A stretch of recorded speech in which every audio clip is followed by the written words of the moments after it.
Oh, good afternoon, everyone. Today's briefing is marking the launch of the National Churches Trust report, Every Church Counts, a plan to save UK's church buildings. The NCT was founded in 1953 and it distributes grants for maintenance of church buildings at risk and campaigns for their preservation, and is one of a number of organisations concerned with the heritage and future of our church buildings. So we're going to look at that report and some of the wider questions that it raises about our heritage, the role that churches play in society, the relation of church to governments, money. Do please all join in the conversation. Put questions and comments in the chat box, raise your hand. We have a panel who I'm going to ask for fairly brief comments and observations, and then if we can open up to more interactive discussion, panelists and all those present, then that would be great. If you don't mind, panel, I will introduce you as I go along. And I'm going to start with Sir Philip Rutnam, who's the chair of the National Churches Trust. Thank you very much for joining us, Sir Philip.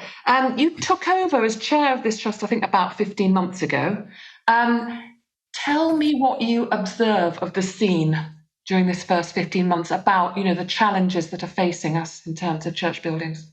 So there are huge challenges. Actually, before I get to the challenge, I want to say something that's incredibly, positive, which is one of the things I see as I go across the country meeting people who are looking after church buildings and using church buildings is what a fantastic asset they are and what fantastic loyalty they have. Every week, literally hundreds of thousands of volunteers get out of bed to look after these buildings and the things that happen inside them. And I've seen just wonderful examples of ordinary people in all sorts of places going the proverbial extra mile to make these buildings sing, in a sense of looking, caring for their communities and caring for their heritage.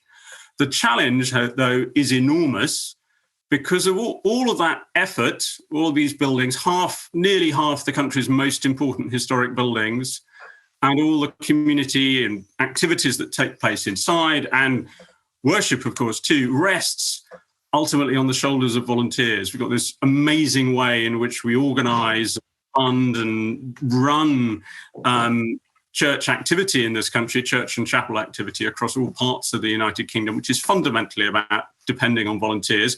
And that's fantastic. It creates that local loyalty, that local sense of ownership and participation that I've been talking about. But when the buildings run into serious trouble, when the stonework starts crumbling, the roof starts giving way, there's a major issue with dry rot, or the gutters simply need to be upgraded because the rainfall with climate change is getting heavier and heavier and more intense, and the drainage is creating problems. When these buildings run into those sorts of problems, often the local communities get overwhelmed by it. It's being closed as a result. So, quick question: what support does the government give for the upkeep of church buildings? And let's compare it to France, if we may. So the support is, there is some support from the state, which is very welcome. So two main forms of that. One is that when church and other listed places of worship, important, it's only the listed ones, are undertaking repairs and maintenance, they need to pay the VAT on repairs, on new stonework, whatever it is, but they can reclaim the VAT. So there is effectively a system of tax refunds for the VAT, only the VAT, not other taxes like insurance tax, a system of VAT refunds for listed places of worship, which is valuable. That goes back to when the government, about 20 years ago, then government extended VAT to building repairs and so on, and there was a system of refunds put in place. That's actually the main financial form of support. So effectively, the church has got to pay for the stonework, the building workers, the surveys, the architects, all of that, but the tax cost, the VAT cost, gets refunded. The other type of support is from the lottery, the National Lottery Heritage Fund, and the obviously churches and chapels do apply to the lottery for funding for projects. It's, however, a very competitive process. And in the last year that we have figures for, the total amount of funding from the lottery for churches and chapels across the UK was about £11 million, which, to be honest, given the scale of the financial challenge, is a fairly modest sum. Right. I want to refer people to a tweet from Church Times' Madeline Davis. She said she's been reading around this, and what stuck out for her was that the public tends not to be aware that the upkeep of churches is the local responsibility of that church. And it assumes that the government or the central church are responsible, and also that state funding is far less than in other countries, which will surprise people, because I think people assume that, particularly as regards the Church of England, it's an established church, and that the government would therefore be picking up the bill.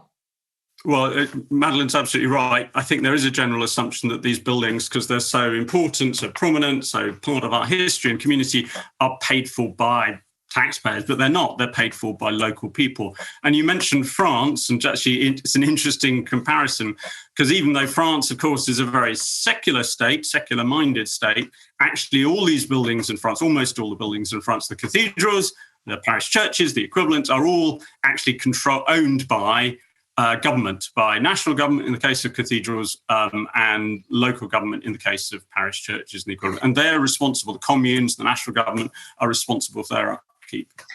Now, you were in the Treasurer formerly, so you're used to number crunching.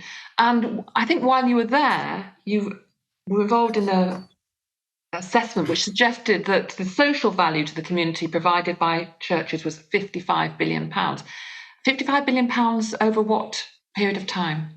Yeah, it wasn't actually while I was in the Treasury. I think that would have been a bit of a conflict of interest. But now I'm out of the Treasury, I'm unrestrained in being able to speak about these things. So yes, actually the NCT did an important bit of, we had a bit of independent economic analysis done for us, which importantly was done in a way consistent with how the Treasury goes about trying to assess the economic and social value of activities.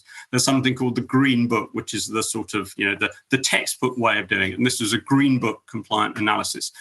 And it established that the value to the country, the economic and social value to the country of what happens inside church buildings, the food banks, the mum and toddler groups, the community support, not so much the worship, but all the social activity taking place in these buildings, is worth roughly £55 billion every year.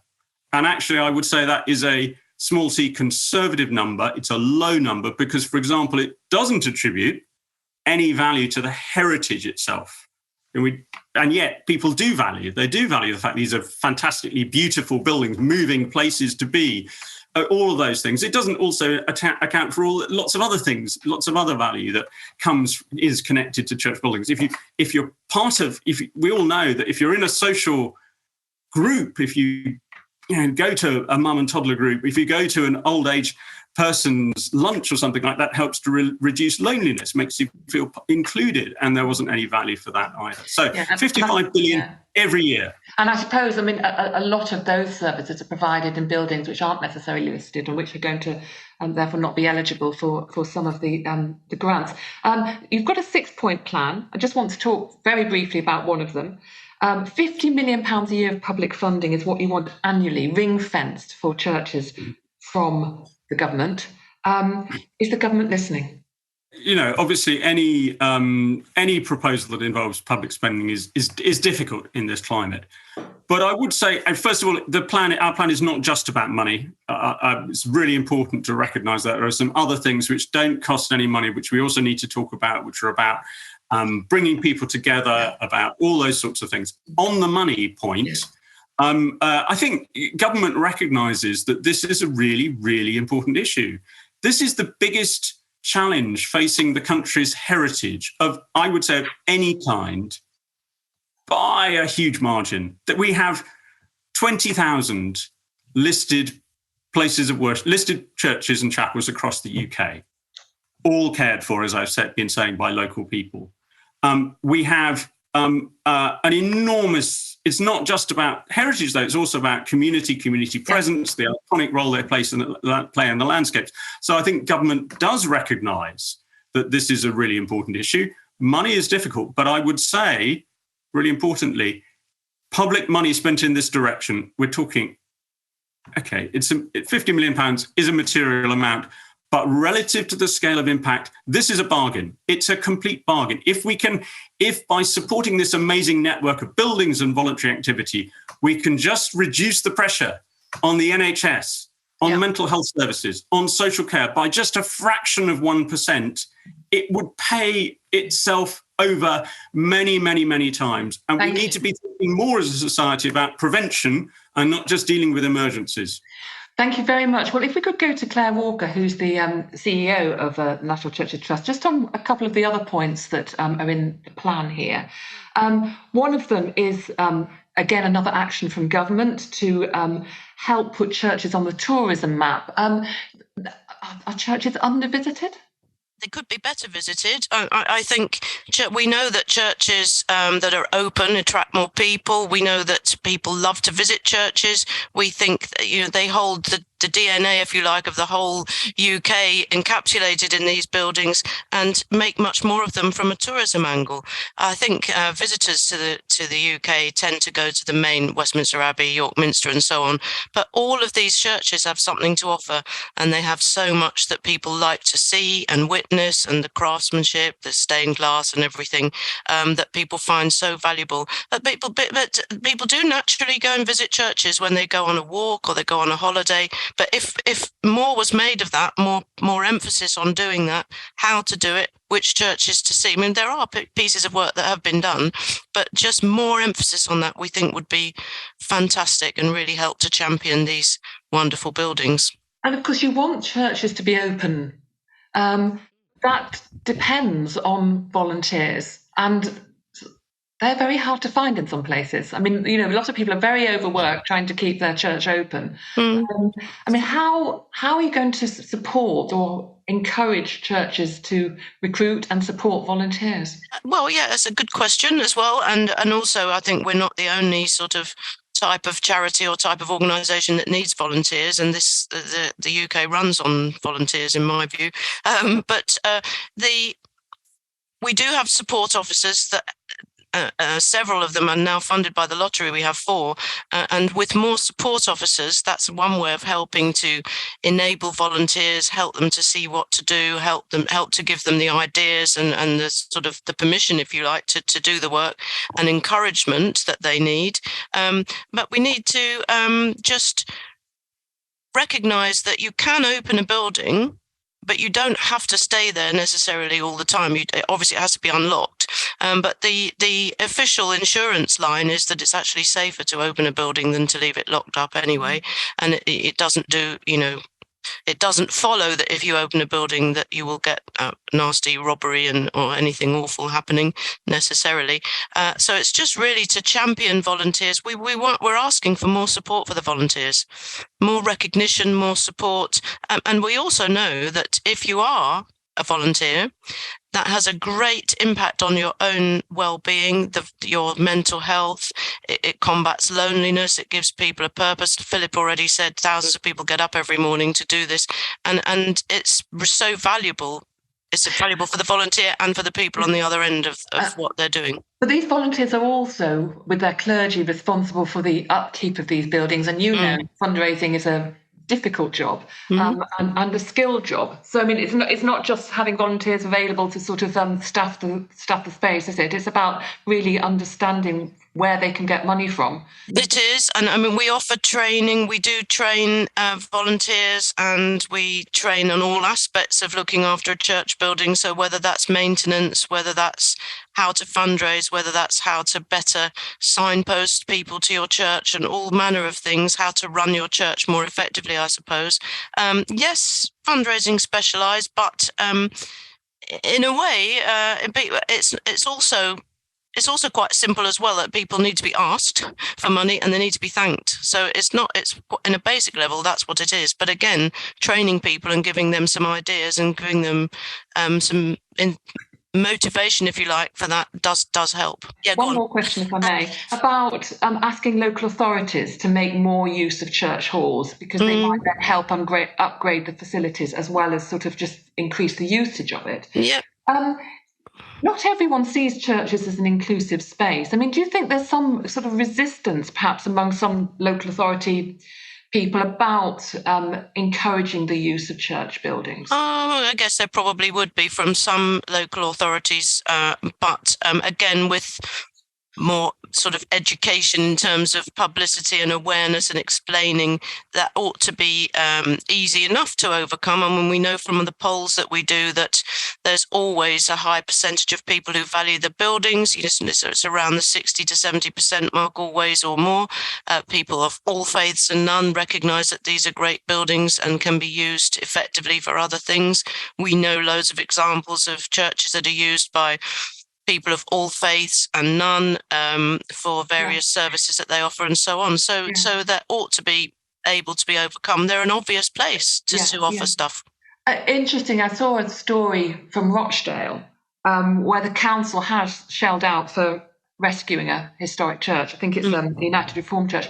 But there were people who hit back against that because they felt that it might put existing venues out of business, like the local boxing club, I think it was, and another place. So I mean, it's sort of, there are sort of other players in the field who might think that church buildings are being saved at their expense. But I want to move on, if I may, quickly to Emily G, because I know she can't be on the call for very long. She's the Director for Cathedral and Church Buildings for the Church of England and sits within the Church Commissioners. Emily, can you just give us a picture of the number of Church of England closures? I know there were lots in the 70s. What's been happening over the last 20 years? What's your projected figure for the next 10 or so?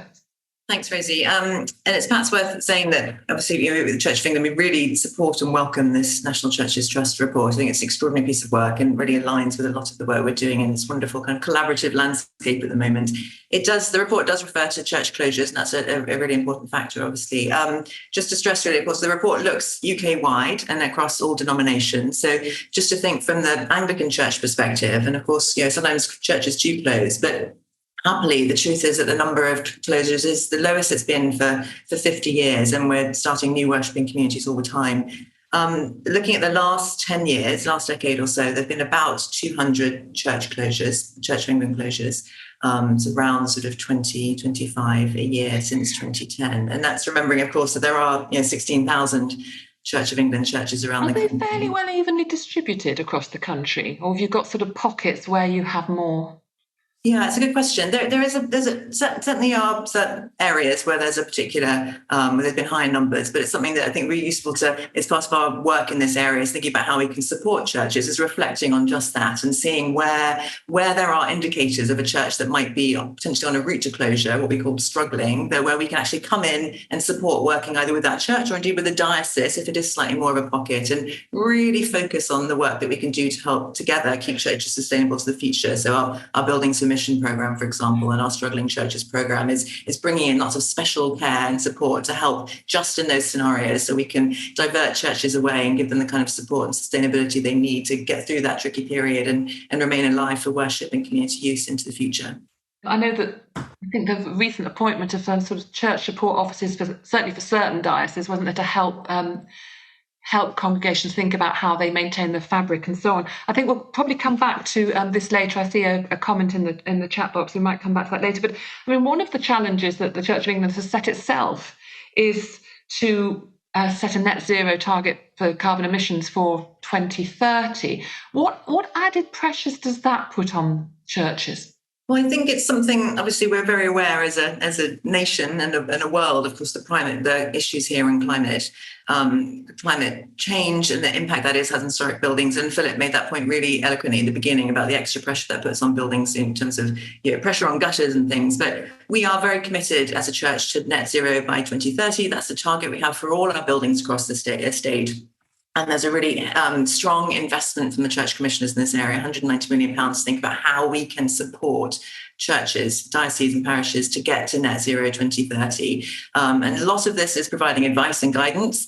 There's a lot of support to think about how we can practically do that. It's obviously a new area. It's a developing areas of expertise. So we're sharing a lot of guidance that obviously with our own churches and cathedrals, but also that we hope can be really applicable to other faith buildings and indeed heritage buildings more widely. So we're trying to demonstrate leadership in this area to really support with advice and guidance.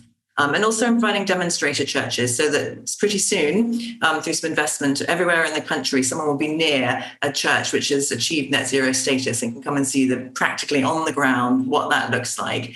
And it's worth flagging really that of the 16,000 churches, there's a real range of carbon usage in the existing buildings. So some can quite quickly get to that place. So I appreciate it. It does add an extra level of something to think about for the extraordinary dedicated volunteers and clergy who look after these buildings. But actually, we can quite quickly get there with some buildings, and those that need some extra support, we're here and ready and able to provide that with funding and support and leveraging other funding as well, because we see this as a collective issue.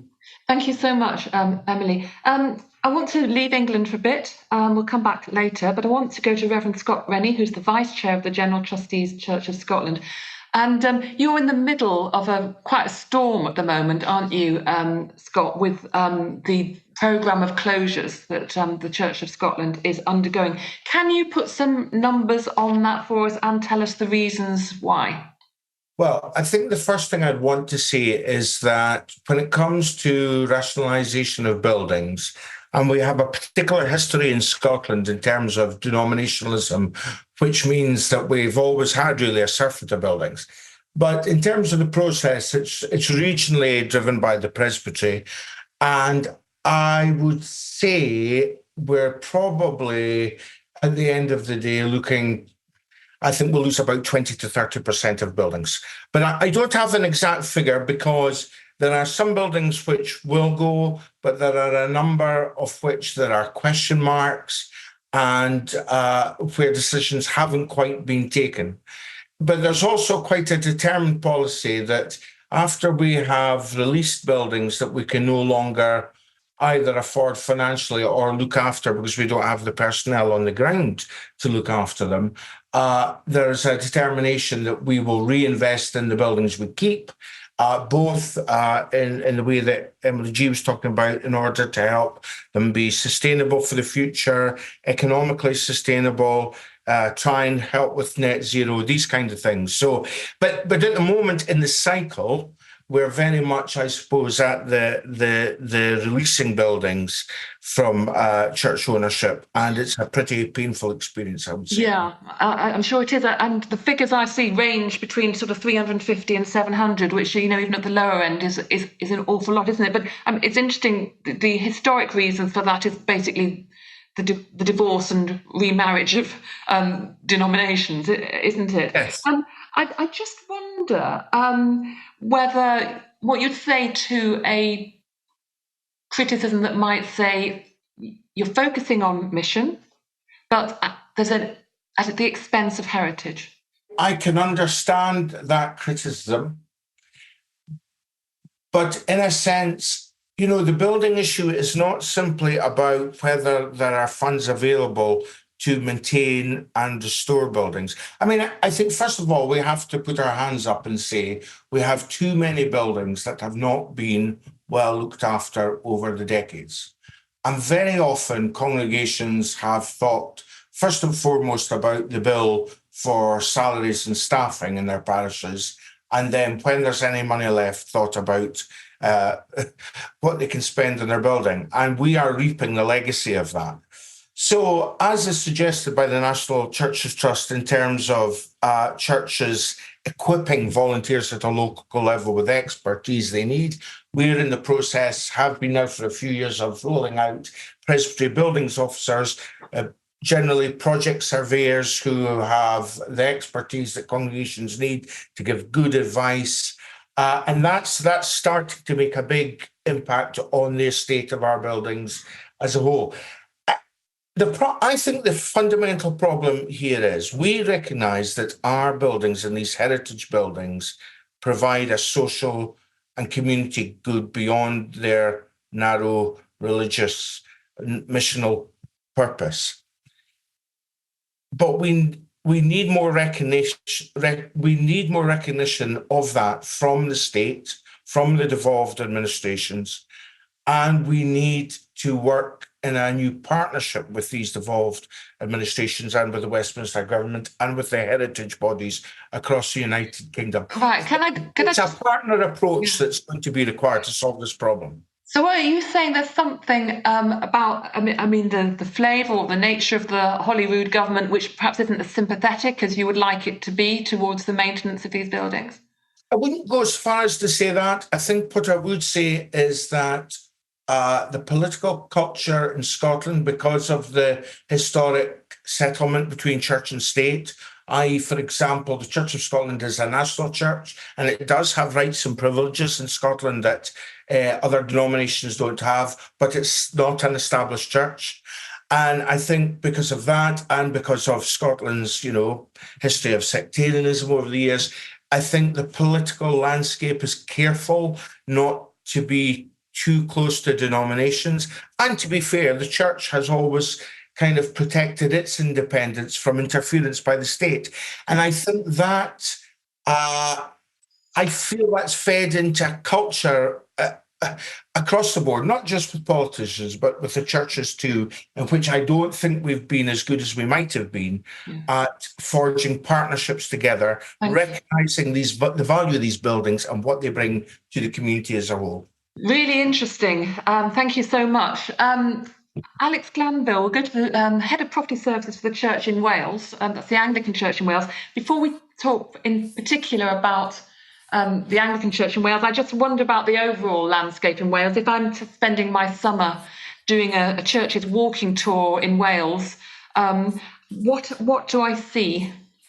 Bordar, good morning. I think we're good afternoon now, but what do you see if you come to Wales? Well, I think if you head out into our hills and mountains and into rural places, you will find an amazing array of thin places of immense charm, immense history, places of worship we call thin because they're very, very close to heaven. But of course, Wales is very close to heaven, so we know about that. What do I see in terms of church closures? Okay, well, 10 years ago, the church in Wales was operating 1,400 church buildings. We are now down to 1,250. So that's 150 closures in the last decade. So you can immediately see what a dramatic change that has been in the last decade. And I don't see any particular evidence that that is going to change over the next decade. It might even get a bit worse yet. I think it's worth saying that every one of those closures, nobody's happy about that. There is pain at every single step of the way in that process. There's pain for the local people that have cared for that place, that are having to make that very difficult decision. There's pain for diocesan, the clergy and the bishops. No bishop in the church in Wales likes closing churches.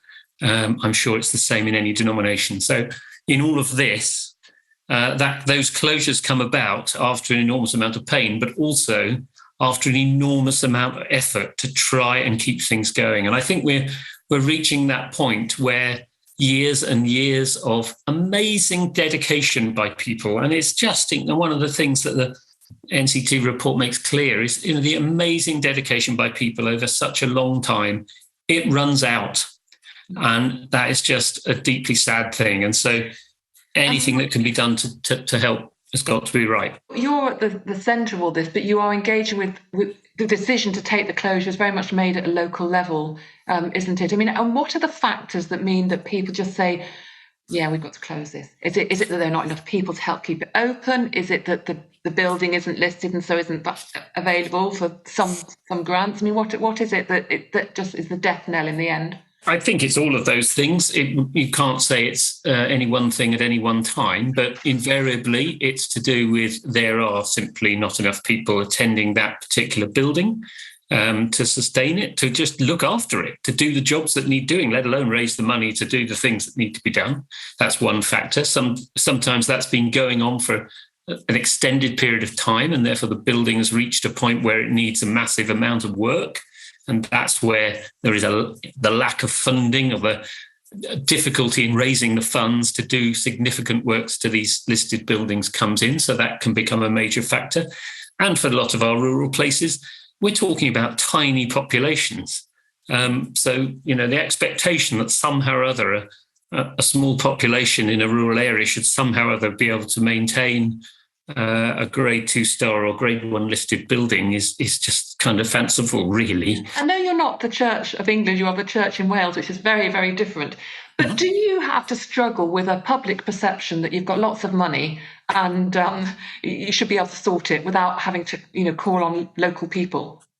I think I haven't seen the survey work, but it was mentioned earlier, wasn't it? But I think that's absolutely true in Wales too. There is a perception, I'm sure, that the church is rich. It's all dealt with by the state somehow or other. This isn't. I don't think the public are aware that, and it's not just Church in Wales buildings, all places of worship, whichever denomination. If you're not a non-conformist chapel, you're doing exactly the same thing. Your local people raising the money, planning the work, doing everything that has to be done to keep this place going. And I'm sure the average person, if it would say no, they'd be surprised that that's the situation. Thank you. Sophie Andre, you're the Vice Chair of the Patrimony Committee for the Catholic Bishops' Conference of England and Wales, and you're also co-chair of the Historic England's Places of Worship Forum. I was really interested in our briefing conversation, you and I, to just hear what a different position the Catholic Church is in. Just tell me first of all, I mean, both sort of ecclesiologically and with regard to buildings. Let's do the buildings first. I mean, your buildings are generally newer, less likely to be listed. Tell me about them. Yes, of course. Well, thank you very much. And first of all, I'd just say how much we very much welcome the National Churches Trust's report. I mean, really making some very, very important and powerful points. So the Catholic Church in this country is a bit different in that it wasn't until 1791 that Catholic places of worship under law were allowed to be built, public places of worship, and not until 1829 that there was full Catholic emancipation. So the buildings are largely a building stock of churches which are either 19th century or indeed 20th century. And in fact, there are more 20th century Catholic churches in England and Wales than there are 19th century, a statistic that some people find surprising. And because of the more recent date, and very often because Catholic churches, unlike their medieval counterparts, are not necessarily in the centres of villages and towns, often downside streets in sort of secondary locations. Over the years, they've been perhaps rather missed, and certainly the Pevsner volumes on the buildings of England tended not to report on Catholic churches. I mean, they tended to be fairly critical about them in various ways. So we've been working very hard recently with Historic England and also with CADU in Wales to do a review of all Catholic churches in England and Wales. There's a programme called Taking Stock, and you can now look up any Catholic church on the Taking Stock website and find out a bit about its history. And this has actually led to an enormous an increase in numbers of listed churches, which we've actually very much welcome because it's identifying the importance of these buildings at last. And of course, this runs right through to the modern period.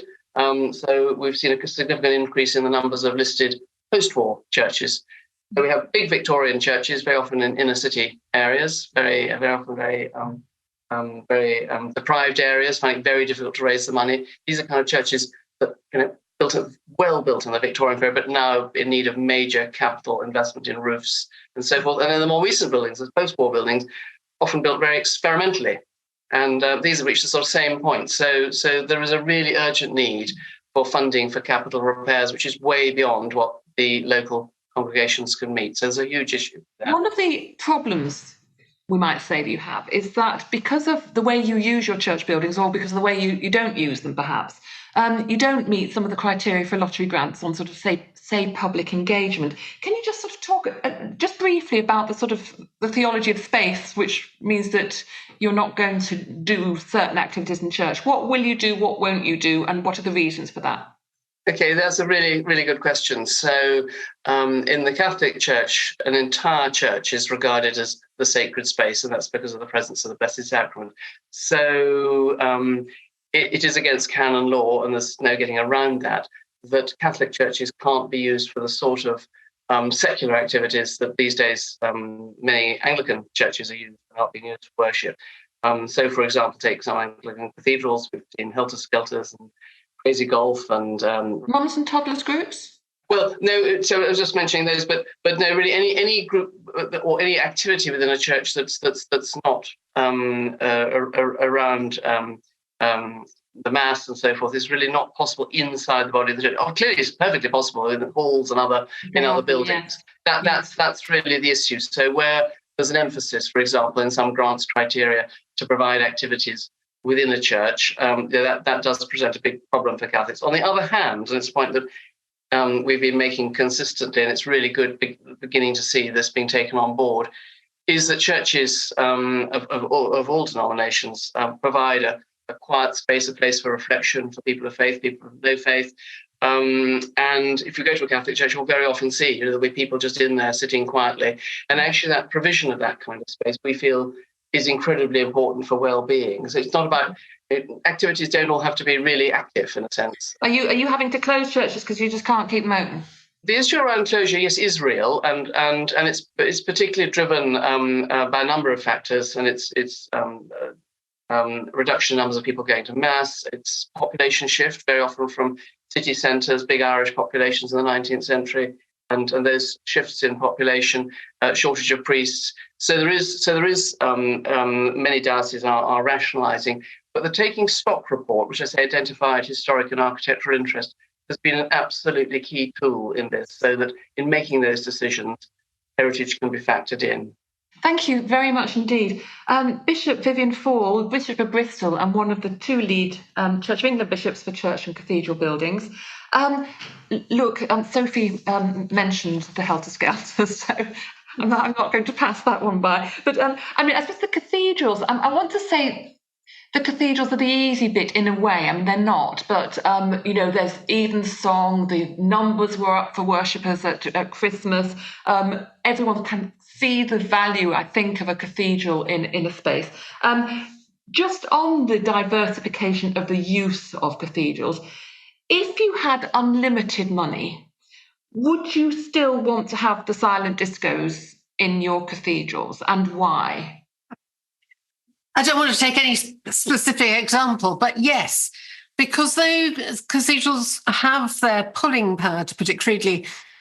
What we have experienced over recent years with changing cultures is that the psychological, spiritual barriers of getting people across the threshold have grown. Yeah. And so that the reason that most cathedrals are doing this sort of thing is to enable the community to reclaim their cathedral. Sometimes there's a long history of people feeling pushed out of their cathedral, going back to the 19th century when Chester Cathedral first started charging, and only rich people could come in. So there are social barriers, there are religious barriers, and so forth. And that's what these enterprises are about. And therefore, yes, the answer. And actually, if you can get a child on a helter-skelter in a cathedral nave and they look up and they come down, they say, "Miss, I saw a naughty picture up there." They might go in again, and they'll see the cathedral as a place for them. I guess entrance charges is a whole other issue as well. But as a diocesan bishop, you came in 2018, but Bristol hasn't actually closed a church, I'm told, since 2015. It's actually reopened one. How is it managed that? Is that strategy, policy? Is it because that you're richer than some other dioceses? How has it happened? We're certainly not a wealthy diocese. We're a middling sort of diocese. We have taken a strategic decision that because of an increasing population and also because of what we believe our churches are as faith and community assets, we want to continue to invest in them. So we are now investing in all our church buildings, whether listed or not, particularly in terms of net zero. And we are investing from reserves to do that. We are probably fortunate in that we lost quite a lot of, shall we say, less distinguished church buildings during the Second World War. And that allowed a strategic view to be taken about what churches were needed for community life during the 50s and 60s. But we've also got the treasure of the volunteers at the moment who are absolutely committed to keeping their places open. And so the one building we did consider closing because it was unsafe, when we said we want to explore closing this building, there was an immediate community and much wider national reaction that's resulted in that church being rebuilt. I mean, on the sort of wider church strategy, I mean, I think somebody's mentioned in the chat box, there's a church action on poverty report last year, which said, you're far more likely to get church closures, I mean, across all denominations, but this is also true of the Church of England, in poorer dioceses. I mean, there was the example of Wigan, where we've got proposal close of many churches. I mean, what is there an overall Church of England strategy which which isn't just about the decisions being made at local diocesan level? Is there anyone at the top of the church who can say to a diocese, no names mentioned, you can't close that many, and maybe even will help you out? Indeed, there should be, and we're working on one. And we then have to make sure that there are the resources to enable a diocese like Liverpool, which is one of our most cash-strapped, to be able to put that in place. Again, taking a strategic view. So I agree, Rosie, with what you're saying, that there should be a national strategy for the Church of England. I can't speak for other churches, obviously. And you're working on it, and we can watch the space. Please do. Thank you. That's very encouraging. Now, I just wonder whether there are people on the call, panelists and others, who want to jump in here with a question, with a comment. There's been a lot of chat in the box. So in the chat, there were some fantastic suggestions for things we could do to encourage more visitors. Somebody was suggesting Leicester, for example, would be a great tourism opportunity, just to do tours of different faith centres in Leicester, Gurdwara, Cathedral, etc., etc. I just wanted to call out, it's only part of this story, but ways of encouraging new and fresh angles of thinking about this amazing religious heritage and encouraging a wider range of people to visit it, see it, think about it. Thank you. I mean, one of the questions, I suppose, is, whether we're just King Canute holding back the tide. The volunteers that have the time are older. People haven't grown up in the churches in the way that the older generations have. I mean, how are we going to sort of future-proof the churches in terms of people? I'm not sure we can future-proof, because we can't predict the development of culture and society. But at the very least, if we can make the task of our volunteers slightly less onerous, or even a lot less onerous, by helping with financial resource, but also know-how, because certainly with the Church of England, there are so many administrative and legal hurdles that have to be jumped in order to restore a listed building. And we need much more investment in that, as well as in the buildings themselves. So investment in people, in our volunteers, which they've been taken for granted. So not surprisingly, it looks as if the future could be bleak.